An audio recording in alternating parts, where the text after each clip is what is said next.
24वां अध्याय। दक्षिण भारत के प्रमुख राजवंश। पल्लव वंश। पल्लव वंश का संस्थापक सिंह विष्णु था। इसकी राजधानी कांची, तमिलनाडु में जो है कांचीपुरम थी। ये वैष्णव धर्म का अनुयायी था। किरातार जुनियम के लेखक भरवी सिंह विष्णु के दरबार में रहते थे। पल्लव वंश के प्रमुख शासक हुए हैं क्रमशः महेंद्र वर्मन प्रथम, नरसिंह वर्मन प्रथम, महेंद्र वर्मन द्वितीय, परमेश्वर वर्मन प्रथम, नरसिंह वर्मन सेकेंड, नंदी वर्मन सेकेंड। मत विलास प्रहसन की रचना महेंद्र वर्मन ने की थी। महेंद्र वर्मन शुरू में जैन मतावलंबी था, परंतु बाद में तमिल संत अपर के प्रभाव में आकर शैव बन गया। महाबलीपुरम के एकादशम एकास्म मंदिर, जिन्हें रथ कहा गया है, का निर्माण पल्लव राजा नरसिंह वर्मन प्रथम के द्वारा करवाया गया था। रथ मंदिरों की संख्या 7 है। रथ मंदिरों में सबसे छोटा द्रौपदी रथ है, जिसमें किसी प्रकार का अलंकरण नहीं मिलता है। वातपी कुंड व महामल्ल की उपाधि नरसिंह वर्मन ने धारण की थी। इसके शासनकाल में चीनी यात्री वेनसांग कांची आया था। परमेश्वर वर्मन प्रथम शैव मतानुयायी था। उसने लोकादित्य, एकमल्ल, रणजय रणंजय, अत्यंत काम, उग्र दंड, गुणभाजन आदि की उपाधियां ग्रहण की थी। इसने मामल्लपुर में गणेश मंदिर का निर्माण कराया था। परमेश्वर वर्मन प्रथम विद्या प्रेमी था तथा उसने विद्या विनीत की उपाधि भी धारण की। अरबों के आक्रमण के समय पल्लवों का शासक जो है वो नरसिंह वर्मन सेकेंड था। उसने राजा सिंह यानी कि राजाओं में सिंह, आगम प्रिय यानी कि शास्त्रों का प्रेमी और शंकर भक्त यानी कि शिव का उपासक जैसी उपाधियां धारण की। उसने कांची के कैलाशनाथ मंदिर का निर्माण करवाया, जिसे राज सिद्धेश्वर मंदिर भी कहा जाता है। इसी मंदिर के निर्माण से द्रविड़ स्थापत्य कला की शुरुआत हुई। महाबलीपुरम में सूर्य मंदिर का निर्माण भी नरसिंह वर्मन सेकेंड ने किया। कांची के कैलाशनाथ मंदिर में पल्लव राजाओं और रानियों की आदमकद तस्वीरें लगी हैं। 10 कुमार चरित के लेखक दंडी नरसिंह वर्मन सेकेंड दरबार में रहते थे। कांची के मुक्तेश्वर मंदिर तथा बैकुंठ पेरुमाल मंदिर का निर्माण नंदी वर्मन सेकेंड ने कराया। प्रसिद्ध वैष्णव संत तिरुम तिरुमंगलई अलवार नंदी वर्मन सेकेंड के समकालीन थे। अब बात करेंगे हम लोग चोलों के बारे में। तो 19वीं शताब्दी में 9वीं शताब्दी में चोल वंश पल्लवों के वंशावशेषों पर स्थापित हुआ।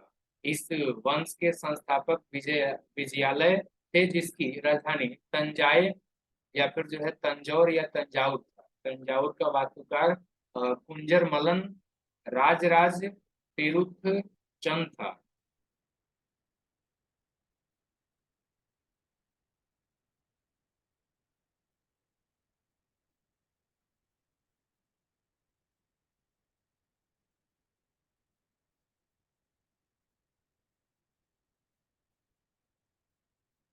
विजयालय ने नरकेसरी की उपाधि धारण की और निरुस निशुंभ सुदनी देवी का मंदिर बनवाया। चोलों का स्वतंत्र राज्य आदित्य प्रथम ने स्थापित किया।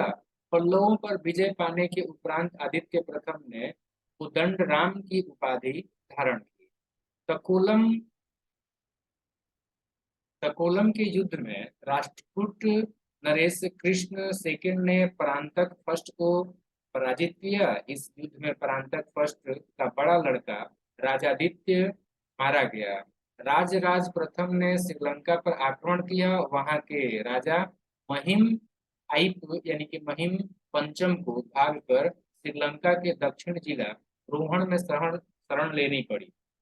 राजराज प्रथम श्रीलंका के विजित प्रदेशों को चोल साम्राज्य का एक नया प्रांत मुश्री चोल मंडलम यानी कि जो है जिसकी राजधानी थी उलनरुआ, वो बनाया। राजराज प्रथम शैव धर्म का अनुयायी था। इसने तंजौर में राज राजेश्वर का शिव मंदिर बनवाया। चोल साम्राज्य का सर्वाधिक विस्तार राजेंद्र प्रथम के शासनकाल में हुआ। बंगाल के पाल शासक महिपाल को पराजित करने के बाद राजेंद्र प्रथम ने गंगईकोटचोल की उपाधि धारण की और नवीन राजधानी गंगईकोटचोलपुरम के निकट चोलगंगम नामक विशाल तालाब का निर्माण करवाया। चोल काल में भूमि के प्रकार: बेलन वगाई, गैर ब्राह्मण किसान स्वामी का भूमि। ब्रह्मदेय, ब्राह्मणों को उपहार में दी गई भूमि। साला भोग, किसी विद्यालय के रख रखाव की भूमि। देवदान या तिरुन मठ दक्कनी, मंदिर को उपहार में दी गई भूमि। पली चंदम, जैन संस्थानों को दान में दी गई। याद रखिएगा, गजनी का सुल्तान महमूद राजेंद्र प्रथम का समकालीन था। राजेंद्र सेकंड ने प्रकेसरी की एवं वीर राजेंद्र ने राजकेसरी की उपाधि धारण की। चोल वंश का अंतिम राजा राजेंद्र थर्ड था। चोलों एवं पश्चिमी चालुक्य के बीच शांति स्थापित करने में गोवा के कदम्ब शासक जयकेश प्रथम ने मध्यस्थ की भूमिका निभाई थी। विक्रम चोल अभाव एवं अकाल से ग्रस्त गरीब जनता से राजस्व वसूल कर चिदम्बरम मंदिर का विस्तार करवा रहा था। कलोतुंग सेकंड ने चिदम्बरम मंदिर में स्थित गोविंद राज यानी कि विष्णु की मूर्ति को समुद्र में फेंकवा दिया। कालांतर में वैष्णव आचार्य रामानुजाचार्य ने उक्त मूर्ति का पुनरुद्धार किया और उसे तिरुपति के मंदिर में प्राण प्रतिष्ठित किया। चोल प्रशासन में भाग लेने वाले उच्च पदाधिकारियों को पेरुंदरम एवं निम्न श्रेणी के पदाधिकारियों को सेरुंद्रम कहा जाता था। लेखों में कुछ उच्च अधिकारियों को कुटम कहा गया है, जिसका अर्थ है सदा राजा के पास रहने वाला अधिकारी। संपूर्ण चोल साम्राज्य 6 मंडलों यानी कि प्रांतों में विभक्त था। मंडल कोटम में, कोटम नाडु में, नाडु कई कुर्रमों में विभक्त था। नाडु के स्थानीय सभा को नाटुरी एवं नगर की स्थानीय सभा को जो है नगरतार कहा जाता था। बिल्लाल जाति के धनी किसानों को केंद्रीय सरकार की देखरेख में नाडु के कामकाज में अच्छा खासा नियंत्रण हासिल था। उनमें से कई धनी भूस्वामियों को चोल राजाओं के सम्मान के रूप में जो है मुवेद वेलन यानी कि 3 राजाओं को अपनी सेवाएं प्रदान करने वाला वेलन किसान और ईआर यानी कि जो है प्रधान जैसी उपाधियां दी है। केंद्र में महत्वपूर्ण राजकीय पद सौंपे। स्थानीय स्वशासन चोल प्रशासन की मुख्य विशेषता थी। पूर्व सर्वसाधारण लोगों की समिति थी, जिसका कार्य होता था सार्वजनिक कल्याण के लिए तालाबों एवं बगीचों के निर्माण हेतु गांव की भूमि का अधिग्रहण कर। सभा या महासभा, ये मूलतः अग्रहारों और ब्राह्मण बस्तियों की सभा थी, जिसके सदस्यों को पेरू मक्कल कहा जाता था। ये सभा वरियम नाम की समितियों के द्वारा अपने कार्य को संचालित करती थी। सभा की बैठक गांव में मंदिर के निकट वृक्ष के नीचे या तालाब के किनारे होती थी। व्यापारियों की सभा को नगरम कहते थे।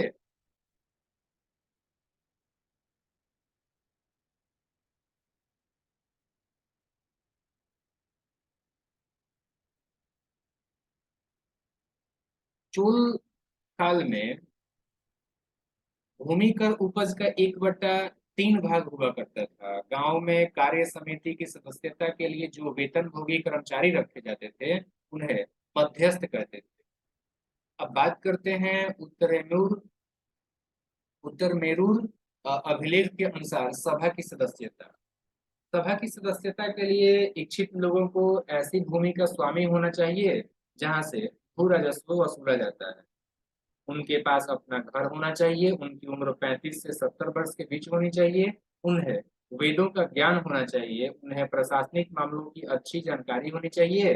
और ईमानदार होना चाहिए। यदि कोई पिछले 3 सालों में किसी समिति का सदस्य रहा है तो वो किसी और समिति का सदस्य नहीं बन सकता। जिसने अपने या अपने संबंधियों के खाते जमा नहीं कराए हैं वो चुनाव नहीं लड़ सकता। ब्राह्मणों को दी गई करमुक्त भूमि को चतुर्वेदी मंगलम एवं दान दी गई भूमि ब्रह्मदेय कहलाती थी। चोल सेना का सबसे संगठित अंग था पदाति सेना। चोल काल में कंदजु सोने के सिक्के थे। तमिल कवियों में जैन जयगुंदर प्रसिद्ध कवि था जो कुलोतुंग प्रथम का राजकवि था। उनकी रचना है कलिंग तुपर्णी। कंबन ओटकुट्टन और पुगलेंदी को तमिल साहित्य का और पंप पूर्ण एवं रण कन्नड़ साहित्य का त्रिरत्न कहा जाता है।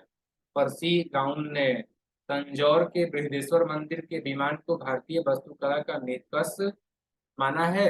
चोलकालीन नटराज प्रतिमा चोल कला का सांस्कृतिक सार या निचोड़ कहा जाता है। चोल कांस्य प्रतिमाएं संसार की सबसे उत्कृष्ट कांस्य प्रतिमाओं में गिनी जाती है। शैव संत ईशान शिव पंडित राजेंद्र प्रथम के गुरु थे। चोल काल का सबसे महत्वपूर्ण बंदरगाह कावेरीपट्टनम था। बहुत बड़ा गांव जो एक इकाई के रूप में शासित किया जाता था तनियर कहलाता था। उत्तर उत्तर मेरूर शिला लेख जो सभा संस्था का विस्तृत वर्णन उपस्थित करता है परांतक प्रथम के शासन काल से संबंधित है। चोलों की राजधानी कालाक्रम के अनुसार थी उरेऊर, तंजौर, गंगैकोंड, चोलपुरम एवं कांची। चोल काल में सड़कों की देखभाल बगान समिति करती थी। चोल काल में आम वस्तुओं के आदान प्रदान का आधार धान था। चोल काल के विशाल व्यापारी समूह निम्न थे वलंजियार, नानादैसी एवं मणिग्रामम। विष्णु के उपासक अलवार और शिव के उपासक नयनार संत कहलाते थे। अब बात करेंगे हम लोग राष्ट्रकूटों के बारे में। राष्ट्रकूट राजवंश का संस्थापक दंती दुर्ग था। शुरुआत में वे कर्नाटक के चालुक्य राजाओं के अधीन थे। इसकी राजधानी मनकीर या मान्यखेत थी जो कि वर्तमान में मालखेड़ सोलापुर के नजदीक पड़ती है। राष्ट्रकूट वंश के प्रमुख शासक थे कृष्ण प्रथम, ध्रुव, गोविंद तृतीय, अमोघ वर्ष, Krishna second, Indra third, Krishna third. Ellora के प्रसिद्ध कैलाश मंदिर का निर्माण कृष्ण प्रथम ने करवाया था। ध्रुव राष्ट्रकूट वंश का पहला शासक था जिसने कन्नौज पर अधिकार करने हेतु त्रिपक्षीय संघर्ष में भाग लिया था एवं प्रतिहार नरेश वात्सराज एवं पाल नरेश धर्मपाल को पराजित किया। ध्रुव को धारावर्ष भी कहा जाता था। गोविंद थर्ड ने त्रिपक्षीय संघर्ष में भाग लेकर चक्रायुद्ध एवं उसके संरक्षक धर्मपाल तथा प्रतिहार नरेश शासक नागभट्ट सेकंड को पराजित किया। पल्लव, पांड्य, केरल व गंग शासकों के संघ को गोविंद थर्ड ने नष्ट किया। अमोघ वर्ष जैन धर्म का अनुयायी था। इसने कन्नड़ में कविराज मार्ग की रचना की। आदि पुराण के रचनाकार जिनसेन, गणितासार संग्रह के लेखक महावीराचार्य, अमोघ वृत्ति के लेखक सुक्तायना अमोघ वर्ष के दरबार में रहते थे। अमोघ वर्ष ने तुंगभद्रा नदी में जल समाधि लेकर अपने जीवन का अंत किया। इंद्र थर्ड के शासन काल में अरब निवासी अलमसूदी भारत आया। इसने तत्कालीन राष्ट्रकूट शासकों को भारत का सर्वश्रेष्ठ शासक बताया। राष्ट्रकूट वंश का अंतिम महान शासक कृष्ण थर्ड था। इसी के दरबार में कन्नड़ भाषा के कवि पूर्ण रहते थे जिन्होंने शांति पुराण की रचना की। कल्याणी के चालुक्य तैलप सेकंड ने 973 ईस्वी में कर्क को हराकर राष्ट्रकूट राज्य पर अपना अधिकार कर लिया और कल्याणी के चालुक्य वंश की नींव डाली। एलोरा एवं एलिफेंटा जो कि महाराष्ट्र में पड़ता है, गुहा मंदिरों का निर्माण राष्ट्रकूटों के समय ही हुआ। एलोरा में 34, शैलवृत्त गुफाएं हैं। इसमें 1 से 12 तक बौद्धों, 13 से 29 तक हिंदुओं, 30 से 40 तक जैनों की गुफाएं हैं। बौद्ध गुफाओं में सबसे प्रसिद्ध विश्वकर्मा गुफा, गुफा संख्या 10 है। इसमें एक चैत्य है, वहां पर 2 मंजिली, 3 मंजिली गुफाएं भी है, जिन्हें 2 थल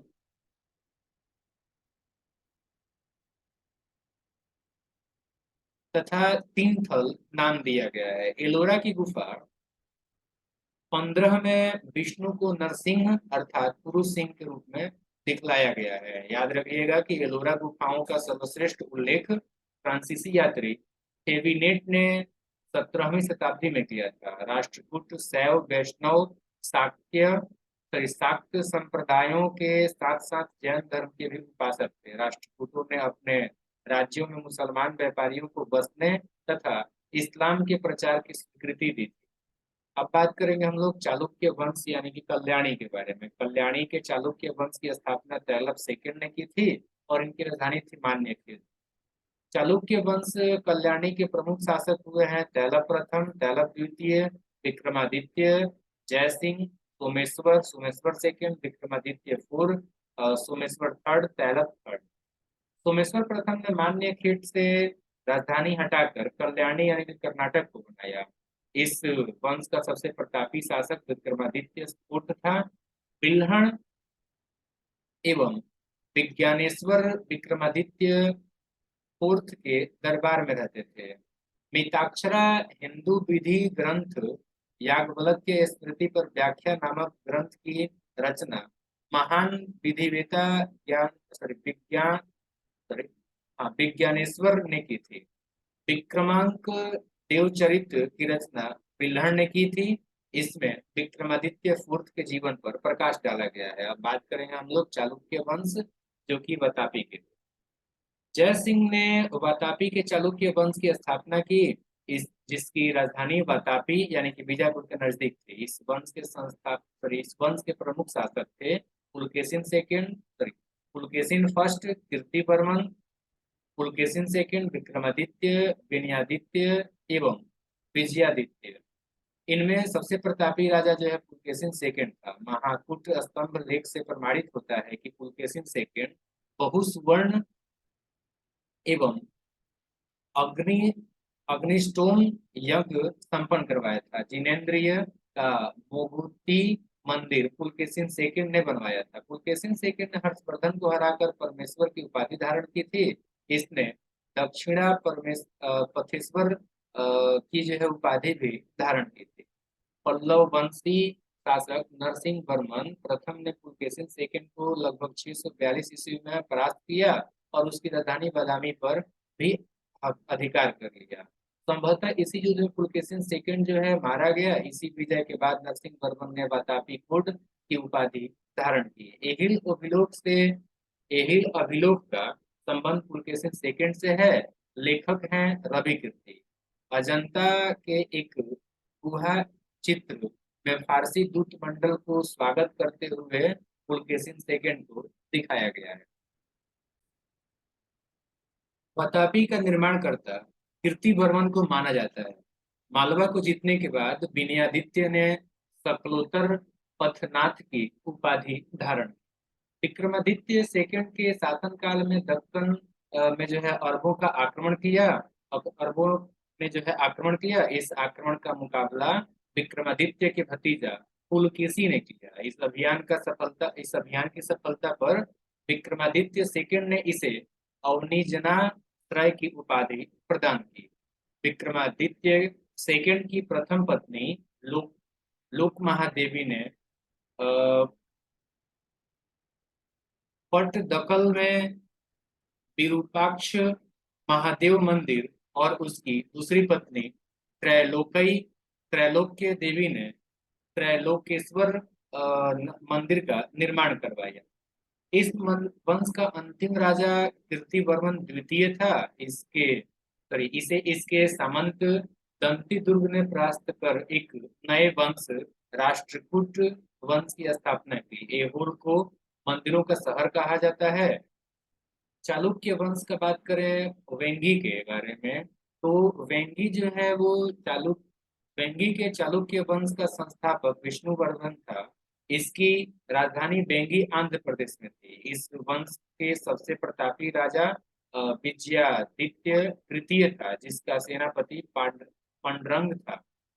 यादव वंश की बात करें तो देवगिरी के यादव वंश की स्थापना विल्लम पंचम ने की थी।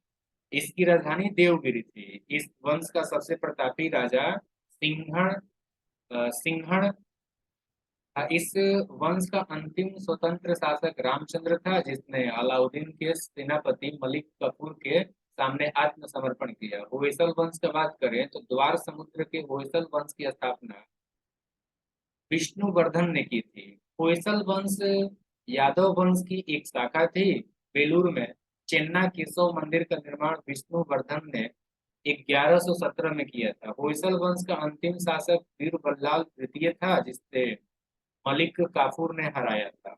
होयसल वंश की राजधानी द्वार समुद्र आधुनिक हलेबीड था।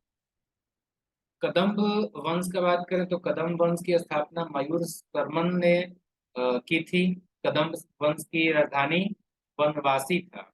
गंग वंश की बात करें तो इसका संस्थापक जो है वो आपका वज्रहस्त पंचम था। अभिलेखों के अनुसार गंग वंश के प्रथम शासक कुंकड़ी वर्मा था।